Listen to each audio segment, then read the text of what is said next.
बुंदेले हरबोलों के मुंह, हमने सुनी कहानी थी। खूब लड़ी मर्दानी, वह तो झांसी वाली रानी थी। दोस्तों, रानी लक्ष्मीबाई का जन्म 19 नवंबर 1828 में बनारस के एक मराठी परिवार में हुआ था। उनके बचपन का नाम मणिकर्णिका था, उन्हें प्यार से मनु बुलाया जाता था। 1842 में मनु की शादी झांसी के महाराजा गंगाधर राव नेवलेकर से कर दी गई।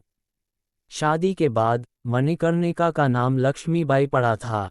विवाह के बाद रानी लक्ष्मीबाई ने एक पुत्र को जन्म दिया, लेकिन वो केवल 4 महीने ही जीवित रह पाया। इसके बाद मानो लक्ष्मीबाई की किस्मत ही बदलने लगी। दरअसल शादी के 11 साल बाद महाराजा का भी निधन हो गया था।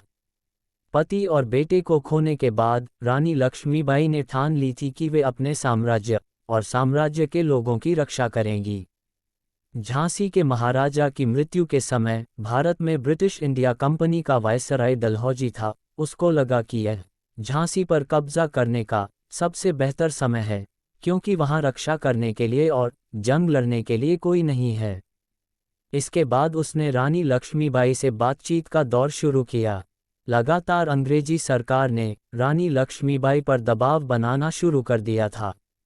रानी लक्ष्मीबाई को ये समझ आ गया था कि इस समय अंग्रेजी हुकूमत की नज़र झांसी पर है, तो उन्होंने महाराजा गंगाधर के चचेरे भाई दामोदर को अपना दत्तक पुत्र बना लिया।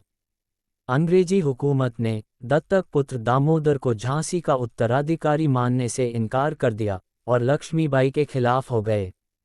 अंग्रेजी हुकूमत ने झांसी की रानी को सालाना 60,000 रुपये पेंशन लेने और झांसी का किला उनके हवाले करने को कहा। रानी लक्ष्मीबाई को समझ आ गया था कि अंग्रेज अब बल प्रयोग करके उनके साम्राज्य पर कब्जा करने की कोशिश करेंगे।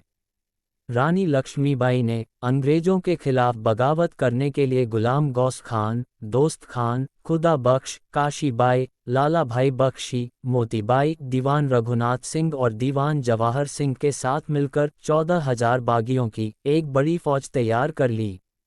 इस फौज में शामिल काशीबाई बिल्कुल रानी लक्ष्मीबाई की तरह दिखती थी। रानी लक्ष्मीबाई अंग्रेजों से भिड़ना नहीं चाहती थी, लेकिन उन्होंने अपने मन में ठान ली थी कि किसी भी परिस्थिति में वो अपनी झांसी अंग्रेजी हुकूमत को नहीं सौंपेंगी।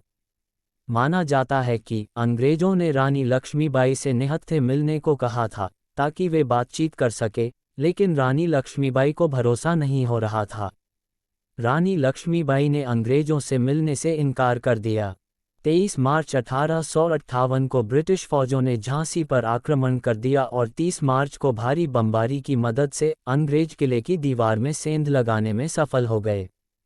इसके बाद 17 जून 1858 को रानी लक्ष्मीबाई अपनी आखिरी जंग के लिए निकली।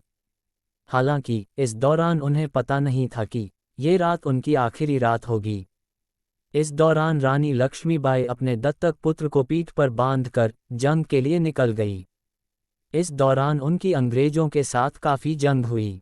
दरअसल रानी लक्ष्मीबाई के मौत को लेकर काफ़ी असमंजस बना रहता है, लेकिन लॉर्ड कैनिंग की रिपोर्ट पर सबसे ज़्यादा लोग एकमत होते हैं।